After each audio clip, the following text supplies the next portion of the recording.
Eu vou Né? contar um negócio aqui que eu nunca contei em podcast nenhum, Ah. tá? Sobre Varginha. Eu tive contato com uma militar, mulher, que esteve junto das tendas quando eles estavam fazendo o resgate da nave lá. Tá? Foi numa região que não é Varginha, é próxima a Varginha, caiu na zona rural lá.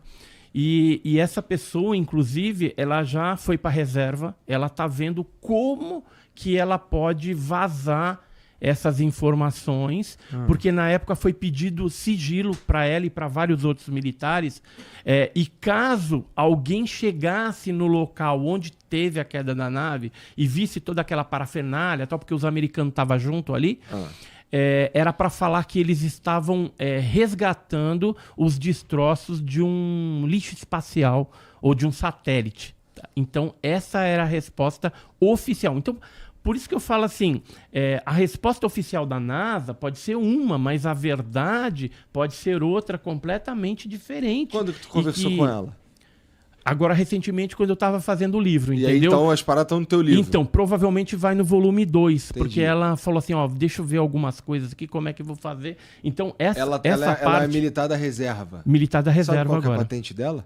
Sei, mas aí eu não vou falar. Não pode falar, porque senão vai saber quem senão, é. Desculpa, aí os tá caras bom. podem ir em cima e aí Tá. vai dar problema. Tá bom. Então, a gente já sabe o local onde caiu o objeto. Tem um esquema que a gente está querendo fazer aí com, de repente, um detetor de metais no local. Porque, assim, além da parte grande do objeto, que parecia tipo um submarino, vários fragmentos pequenos foram se... Tem uma nave, então a gente pegou uma nave. Pegou a nave e pegou Tem os que ter seres. caído a nave. Hoje porque os eu seres posso falar eram com 10 certeza. seres, né, que saíram. Segundo relatam, né? Não, então, tem um relato de um senhor no pasto do vovozinho que ele fala de 10 criaturas, que ele viu. Agora, que foram pegas, que hoje eu tenho convicção, 6 que foram capturadas. Tá tudo nos Estados Algumas foram Unidos. mortas. Tá tudo nos Estados Unidos. Então, Tem uma na Unicamp. Não ficou na Unicamp. Foi pro Aramar, cara. Você tá mal Olha informado. só, cara, tá que você mal vai informado. brigar com a galera lá do Instituto de Na Química. Unicamp, antigamente a Unicamp ela era a nossa área 51 biológica. Hoje não é mais, tá abandonado. Não, vamos explicar, vou até brincar, eu falo de brincadeira da pessoa. A gente fala da Unicamp porque, na verdade, um dos médicos que teria estudado as criaturas é o Badan. É o Badan Palhares, famoso médico legista do Brasil, da época do PC Farias, o pessoal, não sei se o pessoal vai lembrar. E ele era médico da Unicamp. Então dizem que a criatura foi levada para a Unicamp e tudo, e ficou lá na sala, pai. Então, no meu livro eu coloco uma resposta que o Badan colocou num site, porque assim, ele dá aula, né? Não, sei se morreu, né? Ah, já morreu o Badan? Badan morreu, né? Não, acho que não. Badan não morreu, cara? Badan não morreu, não. Não? Já morreu? Vocês sabem aí se morreu? Acho que não morreu, não. Mas o que tem? O Badan. Então, eu coloquei no livro... Não, ele era professor de medicina na Unicamp, então, né? um dos alunos, num site americano lá, perguntou para ele sobre o negócio de Varginha. Ele falou se ele poderia responder, assim, com mais precisão, se fosse no futuro.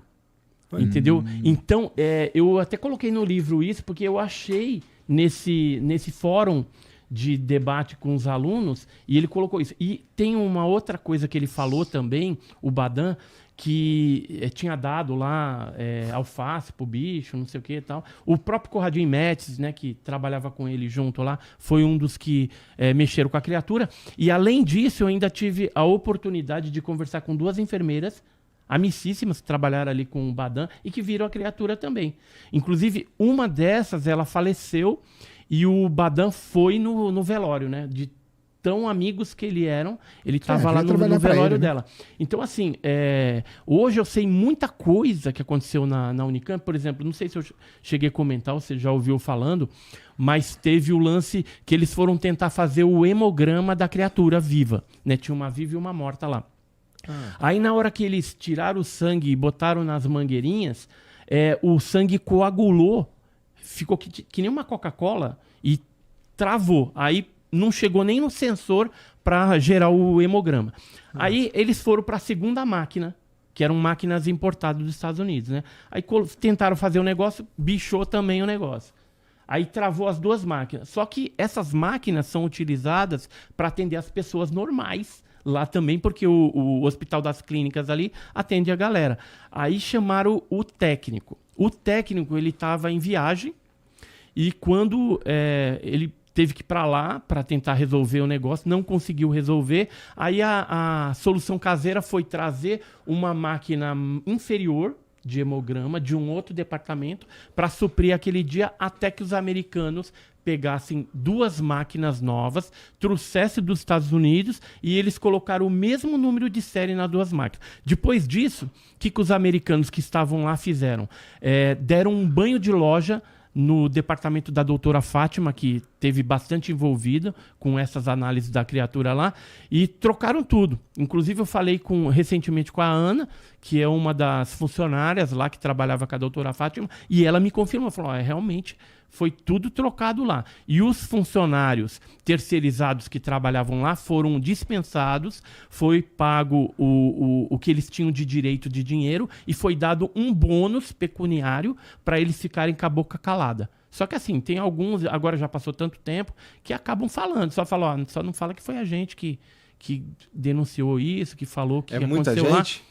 Tem bastante gente. Tem até vigilantes que ficavam lá, por exemplo, a criatura ficou no IFCH, isso certeza, e tinha um lugar lá que chama Patologia Avançada, que hoje está abandonado. Certeza, porque os caras falaram que ficou lá. Cara, eu tive com as pessoas, eu fui no local, e as pessoas reviveram tudo aquilo na minha frente, contando, olha, nós viemos aqui, o meu amigo subiu aqui no coisa, olhamos pelo buraco do ar-condicionado e a criatura estava dentro de um terrário, sem água, né? Parece um aquário. E aí aquele negócio virou, fazia tipo um zumbido, um barulho, como você pega a unha e passa no jeans, faz aquele zip, zip, zip, né? Então, escutou esse negócio. Nós conversamos com o Vitor, coloquei no um monte de gente também. Viu isso daí. Um monte de gente Muita gente, cara. Então, assim, que nem eu tô te falando, ali eu citei mais de 80 pessoas que deram um depoimento, entendeu? Que a gente conversou, que apresentou evidências, tem documentos no final também. Por exemplo, a morte lá dos animais do zoológico, tá todos os exames ali. Eu consultei 2 veterinárias, joguei os exames na mão dela, falei assim, analisa do ponto de vista médico, né, veterinário, e me fala o que aconteceu aí. E elas falaram, não tem uma explicação a morte desses animais. Assim como a morte do Marco Elixerese também, que foi uma coisa totalmente estranha, né? Ele capturou a criatura. Deixa eu contar só rapidinho, né? Para a gente saber o contexto da história. O Marco Elixerese estava com o Eric Lopes, 2P2, que é polícia da inteligência da Polícia Militar de Minas, e eles já estavam sabendo que tinha umas criaturas soltas, já tinha sido capturada pelo bombeiro, pelo exército e tal, e eles fazendo a ronda no Jardim Andere. De repente, aquela criatura passa, eles atropelaram a criatura. Aí quebrou a perna da criatura, a criatura caiu, ainda tentou correr assim nos escombros, porque estava em construção ali, muita gente construindo as suas casas, o bairro estava em construção naquela época, e aí o Marco Elixerese saiu, pegou aquela criatura nos braços, colocou no banco de trás do carro pessoal dele e tocaram para o pronto-socorro do regional. Chegando lá no regional, o médico de plantão não quis atender, falou, vai pelo outro lado, que já tem uma ala reservada para isso, porque já entrou uma criatura lá, já tinha entrado uma. Isso foi que ano? Mais cedo, 96. Dia 20, à noite. 8h30. Aí que aconteceu? Mas peraí que você vai ver, a história é cabulosa. Aí o Marco Elixerese, quando a gente não sabe se a criatura arranhou ele embaixo da axila quando ele estava transportando já para o pronto-socorro do regional, do hospital regional, ou se foi quando ele foi para essa ala que a criatura deve ter arranhado, não propositadamente. Eu acho que ela devia estar sentindo dor, aí estou conjecturando, né? Que ela estava com dor, alguma coisa, e de repente deu aquela arranhada nele. E aí o que aconteceu? Entregaram O cara tá essa tentando criatura. limpar a barra do ET, mané. Não tô, cara. Eu vou te mostrar os ortopedistas. Eu tenho. Não, tu tá falando, pô, o ET fez sem querer. Tu não sabe, vai que o ET tava puto com aqui um ser humano. Foi atropelado, já tinham derrubado a nave, tava todo lascado lá, né? Ele quer matar mesmo esse filho da puta aí. Ele queria um pãozinho de queijo, cara. E aí o que aconteceu, né? Levaram, colocaram lá, foi aí que fizeram umas filmagens, os médicos lá, né? Hoje tem um monte de Que é a nome tal da de filmagem médico. que estão oferecendo aí $1 milhão, cara. Então, mas não tá mais, porque o James Fox, ele tomou um tombo lá da produtora dele que foda. faliu. Ele vendeu pra outra, aí a outra faliu, não sei o que aconteceu lá, deu um problema e agora ele não tem mais $1 milhão pra dar. O filmagem que apareceu, cara. Então, por causa dos golpistas aí. Mas deixa eu só voltar um pouquinho pra concluir o assunto lá. Aí ele entregou lá a criatura, tal, os 2 ortopedistas que a gente tem o nome, um pode ser o Ovair, o outro é o Rogério lá. Quando tal. vai falar com eles falam que não é com eles. Um empurra pro outro. Um tava na escala, só que o que tava na escala disse que foi o outro e que ele trocou e e aí fica Ninguém esse quer segurar joga-joga. essa onda. Só que um deles falou com o Dr. Roger Leir, que é um médico norte-americano, e esse médico norte-americano escreveu um livro contando a conversa que eles tiveram, inclusive detalhes de como que foi essa operação na tentativa de fazer uma sutura na perna quebrada da criatura. E uns detalhes que são convergentes com a Unicamp, por exemplo, é que no microscópio lá, eles analisando o sangue da criatura, não no hemograma lá que deu Lá ruim, não rolou, ficou duro. mas eles viram que tinha mais bastonetes na coisa. E isso, conversando com médicos e tudo mais, que a gente foi atrás para tentar entender melhor, eles falaram, olha, talvez a existência de um número maior de bastonetes explicaria a coagulação rápida, porque era assim, não tem como. Olha o que o médico falou pro Dr. Roger Leir. Falou assim que em 24 horas, tanto o osso estava colado como a pele estava totalmente restaurada. Isso é impossível de acontecer com um ser humano ou com um animal das cavernas. Não tem, cara, não tem bicho na Terra que tem uma cicatrização de uma fratura, entendeu? Exposta, que foi daquele jeito. Em 24 horas o bicho tá bonzinho e andando. Mas como é que a gente sabe que o bicho tá bonzinho andando? Mas olha Ninguém só, viu o bichinho. o Marco Elixerez, então, esse que entregou o negócio lá, ele tomou um arranhão. Tá. E depois ele começou a ter complicações e morreu. O doutor Cesário, que é o médico que atendeu ele até o final, disse que pouco antes dele morrer, ele confessou para o médico que tinha capturado a criatura mesmo. O Eric Lopes, ele não fala porque ele está nativo ainda. Inclusive, eu mandei um zap para ele quando estava fazendo o livro, ele me bloqueou no zap, né?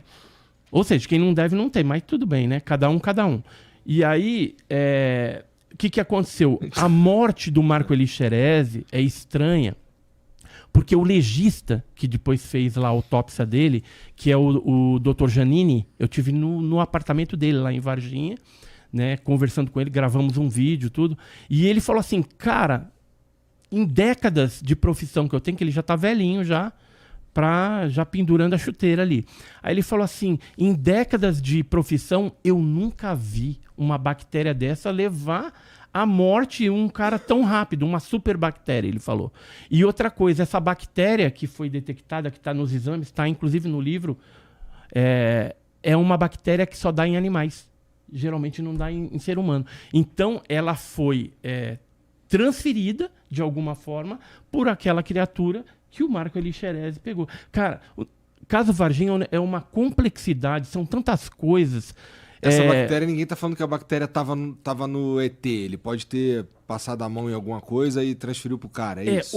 Ou aquela substância oleosa que as pessoas descreveram, né? Que a criatura tinha um negócio meio gosmento e tal. Aquilo pode ter, de repente, transferido para dentro, né? Por causa da ferida e fez com que o Marco Elixerez viesse a óbito. Né, de uma forma inexplicável ali, porque foi um negócio absurdo. Mas era uma bactéria que a gente já conhecia. E os animais do zoológico morreram 5 animais lá. Da mesma coisa, não? Então, de causas inexplicáveis. Tanto é que eu coloquei os laudos, né, que foram feitos, coletadas as vísceras dos animais. Era uma ararinha azul, 2 veados catingueiros, uma anta e uma jaguatirica. Né? Então, animais de hábitos alimentares diferentes, de espécies diferentes, e que tiveram uma morte que, ao ser feita a necrópsia ali, a autópsia, né, para ver do que morreram, deu no laudo, morreram de nada. Ou seja, um único animal está lá, intoxicação por substância cáustica desconhecida. Então pode ser que essa criatura que foi vista pela dona Terezinha Galo Kleps, já falecida também, ela estava numa festa lá dentro do zoológico e viu essa criatura na grade ali, que é próximo do viveiro da ararinha azul, por exemplo. Pode ser que essa criatura andou ali pelo zoológico, fugindo. Eu até fiz uma conjectura. No Rio Verde foi visto muitas criaturas. E tem uma parte, um braço do Rio Verde que passa pelo subterrâneo e vai dar dentro de uma lagoa, dentro do zoológico. Então pode ser que essa criatura, fugindo, foi parar ali. E aí nisso ela esbarrou em algum viveiro, em algum bicho, os bichos lamberam lá, sei lá, fizeram alguma coisa e acabaram morrendo com essa substância também, que pode ter sido o mesmo tipo de substância que levou o Marco Elixerese à morte. Então, veja que tem tantas coisas no caso Varginha, tantas nuances. Hoje, para você ter uma ideia, são mais de 150 testemunhas que participaram do caso direto e indiretamente, que dão relatos, que passam algumas informações, e esses 150 são militares, civis, médicos, enfermeiros, vigilantes, bombeiro, polícia militar e pessoas do comum ali, né, moradores que tiveram algum tipo de interação ou com a criatura ou com a nave. No livro, depois você vai ver também, eu fiz uma cronologia de todos os casos que ocorreram a partir do dia 13 de janeiro até junho. E é uma loucura, cara. É muita gente que viu o OVNI. Eu só estou falando ali de OVNI. Tem um capítulo específico que a gente fala das criaturas. Criaturas que foram vistas não pelas meninas, né? A Liliane, a Kátia, a Valquíria, pela dona Terezinha, né, esses mais conhecidos, mas outras testemunhas, e também dedico um capítulo para as criaturas peludas, né, porque tinha a criatura assim, ó, que nem esse bichinho aí, né, pelada, que não tinha pelo, e tinha a criatura com pelo, com olho vermelho, aqueles calombinhos. Então, veja que o negócio é bem complexo. E foi acobertado, mas infelizmente ou felizmente, o mineiro não conseguiu segurar a informação. A gente teve a sorte do Vittorio Pacatini, que era um dos investigadores, ter tido uma infância com aqueles militares, né, alguns graduados, outros não da ESA, que ele morava em Três Corações, a mãe dele morava lá, até falecer ela morou lá em Três Corações, e ele então teve esse privilégio de chegar na cidade, procurar os amigos de infância, que jogava bola ali e tal, e os caras, na amizade, gravarem com ele. O bombeiro gravou uma fita cassete, dando detalhes da captura, e 2 militares, isso inicialmente, 2 militares da ESA gravaram com ele também, dando detalhes ali. Inclusive na fita eu vi várias vezes. Tem um dos militares que xinga, literalmente, na hora que ele está contando tudo mais, xinga o tenente-coronel Olimpo Vanderlei. Tá? Por isso que acho que nunca veio à tona essa fita, porque você xingar o comandante da ESA, né? E uma outra indignação desses militares foi quando os americanos entraram na jogada, que foi no dia 20 de janeiro. Também tem um capítulo que eu falo de tudo do envolvimento americano, entendeu? Com prova. Tenho até uma carta do ex-presidente Clinton, que eu localizei, que provavelmente fala... o que o Clinton queria? Ele queria saber o que chegou do Brasil na área 51, em Groom Lake, e essa carta é datada de 30 de janeiro de 96, está lá nas cartas presidenciais, qualquer um pode acessar isso, só que ele não teve, ele pediu para o líder do Congresso, usando o presidente lá, não tem acesso às informações não da teve, parada da porque era 51. na área 51, entendeu? Chegou esse avião da Mas quem é USAF. que manda mais?